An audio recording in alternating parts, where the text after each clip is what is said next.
What's going on, YouTube? We are back with another Sports Talk episode. And in this episode, we were talking about the Super Bowl. Pretty much just the Super Bowl. We'll briefly talk about the Wizards' loss on Saturday against the overtime loss against the Raptors.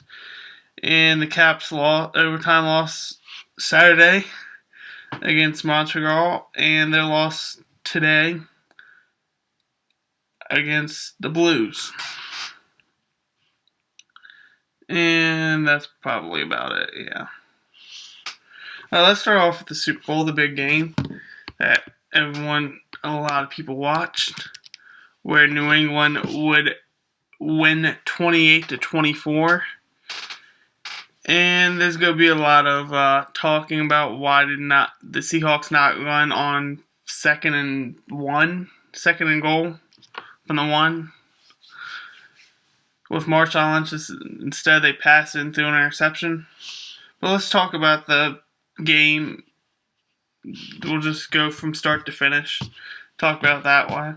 So the game started out it looked like it was going to be a very defensive game. First quarter, there's no scoring, just a lot of defense. Second quarter, New England took the lead, went down, scored a touchdown, went up 7-0. Seattle came back and forth. With 30 seconds left in the first half. Seattle got the ball back, and the Patriots defense just went to sleep. They let Turbin run for a huge, a big amount. I don't remember how much it was, but it was huge. Then Russell Wilson ran for about 30 yards or something. And then Chris Matthews, which no one ever heard about before this game, really. Most people didn't. Except he did have the onside kick recovery, I think, 2 weeks ago against Green Bay. But no one really knew him until this game. He came up big with 100-plus receiving yards. And big guy. I don't know why he wasn't playing more this season if he played that well this game. It's whatever. And then he comes up big and scores that touchdown right before halftime, which the cornerback was just sitting, playing way off him. All he had to do was box him out and just go up for it. Easy. It was an easy touchdown. Defense was terrible. Closing that second half, and Seattle should not have scored, and it would have been I feel like that gave Seattle momentum for to start out the second half, which it did. They went down, scored a field goal. Then Brady threw that pick. Right, when they got the ball back, he threw a pick, I think. Well, he threw a pick. I don't think it was right after, but no, it wasn't. But he threw a pick, and they got it. Sherman got a block in the back, and they got it at the 50. If Sherman didn't block him in the back, they would have had it in the 35 or something like that.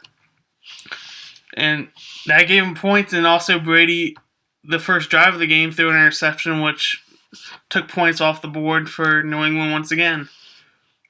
So Brady had a bad game. Well, he didn't have a terrible game, but those two interceptions hurt him and could have cost him the game. But he did end up throwing 4 touchdowns or 3 touchdowns. 4 touchdowns. Yeah. 1 to Fell, 1 to Gronk, 1 to Amendola, and 1 to Edelman.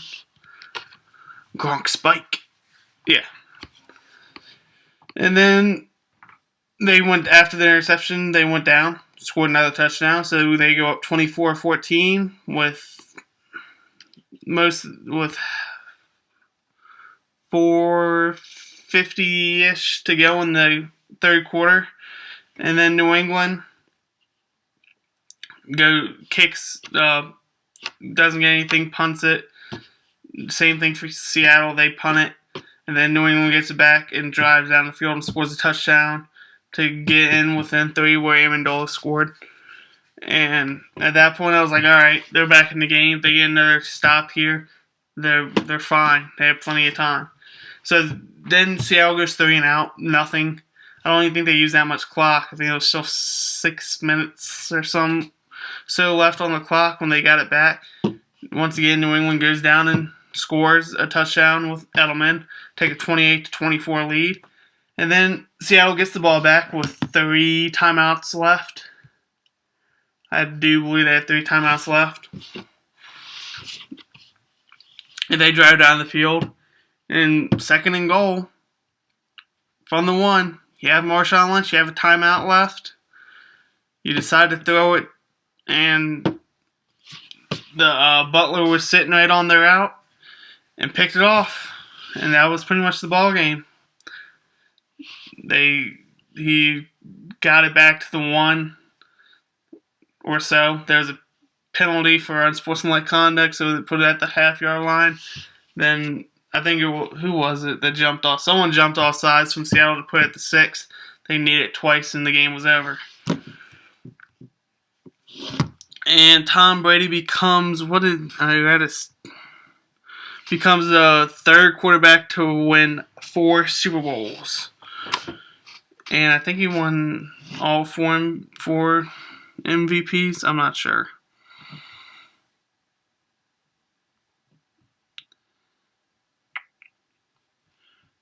And I think that's pretty much it about the Super Bowl. I do want to talk about the refs because there were a few calls in that game on both sides. The refs just completely missed. They just didn't call anything. There was one on the roughing the kicker. There was an offensive pass interference on the Patriots they didn't call. And there was another. There's a few others. There was a few that I just didn't understand why they didn't call. And it happens so much that it frustrates me because I don't want the refs to decide the game. They need to make the calls and make them right. That's what they're paid for. That's why they get paid a lot of money. They should be able to make calls. And it seems like every game this season that you watch, the refs screw up somehow. They make missed calls. It just frustrates me. It's like these refs are supposed to be the best ever, yet they miss so many calls in the game.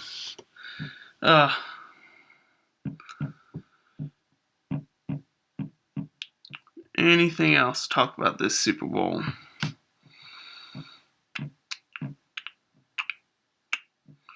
Nope. Alright, let's talk about the Caps who've lost 2 straight this weekend. They lost yesterday and today. Yesterday they couldn't score. Kept on hitting the post. Hit the post so many times. They had so many chances they couldn't get it in. It was 0-0. They went in overtime and they gave up a goal. It was a tough one. It was gonna be a tough one to stop anyway. They had so many chances early on. They kept on hitting the post. They could have won that game. And then today, Peters pisses me off because he lets up. It seems like every time he goes out there, he lets up 4 or 5 goals. Every time today he let up 4, they lost 3-4. OV, I believe, had 2 goals. Who had the other one? I can't remember who had the 3rd goal. But I know OV had 2. His 31st of the season, 30th and 31st of the season. And Peters lets up 4 goals, and that just frustrates me.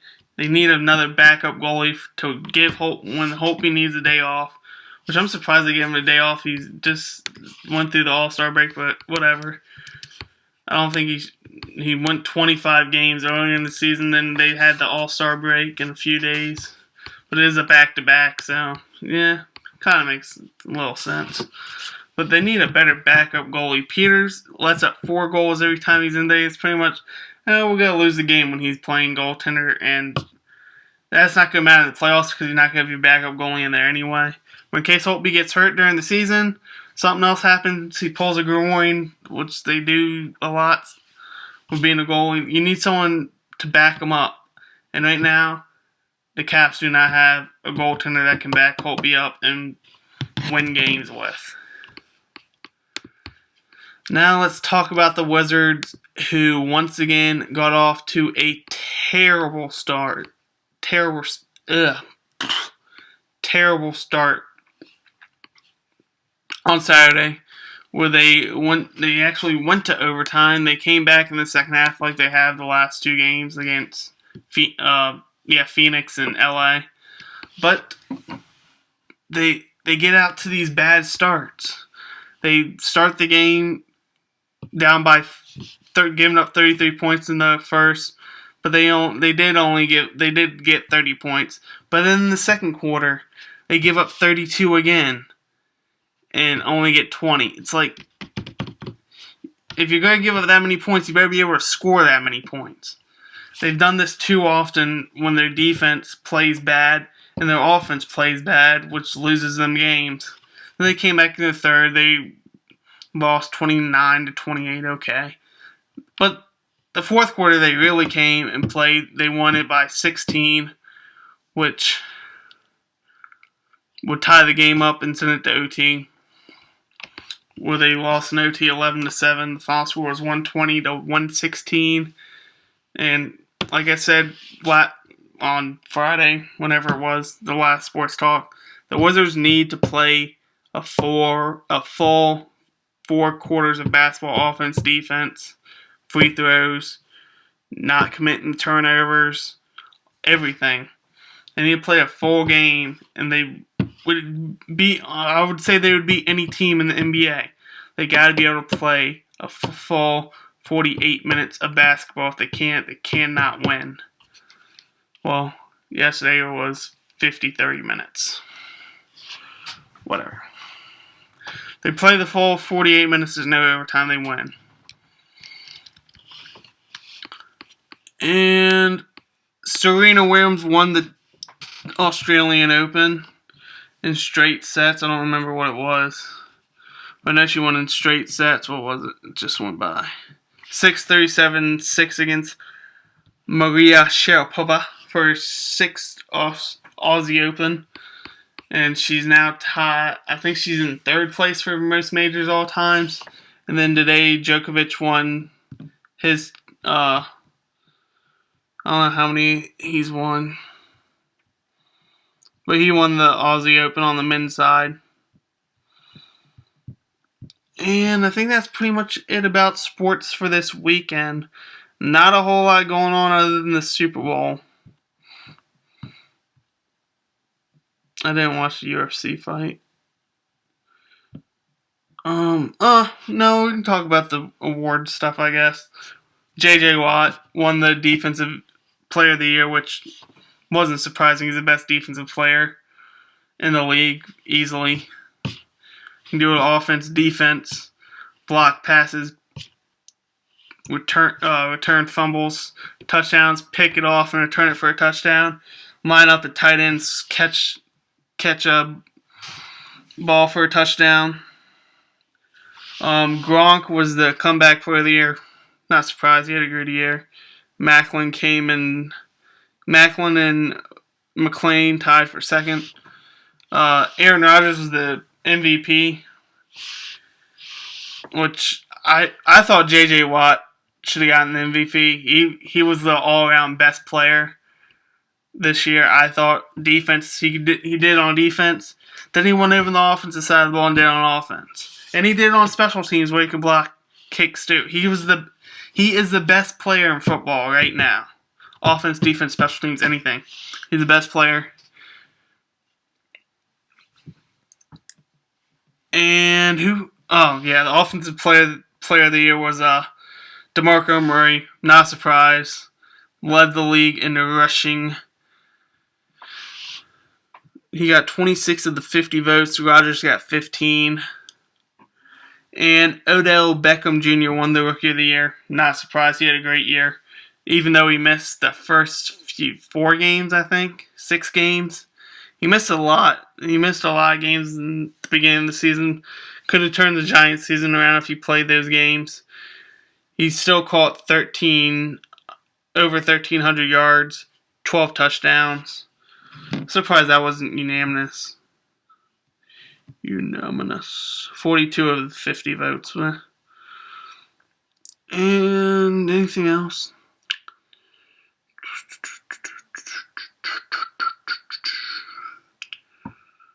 Nope.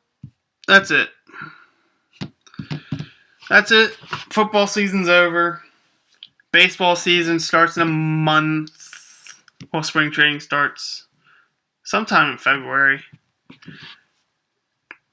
Regular season starts late March. NASCAR, yeah, I won't really talk about that. Starts in a couple of weeks, I think. Not sure. Starts in a couple of weeks. Tennis is in full swing. They just had their first major. Golf is starting. Tiger had his worst career around, plus 13. Golf starts full swing. Now starting to get into groove of things now with the waste management. Now they play. I think they play at Torrey Pines next week, which Tiger will play in. We'll talk about that next episode. Talk about the Wizards, Caps, any other sports news going on. The O's or Nats make trades and moves. Oh, that's one thing. Now I won't talk about that. The O's got an outfielder, which his numbers look good, and he's a power hitter at Camden Yards. That could be a good thing for the O's, helping them help that outfield. And that's going to do it for this episode of Sports Talk. I'm out. Till next time, do work.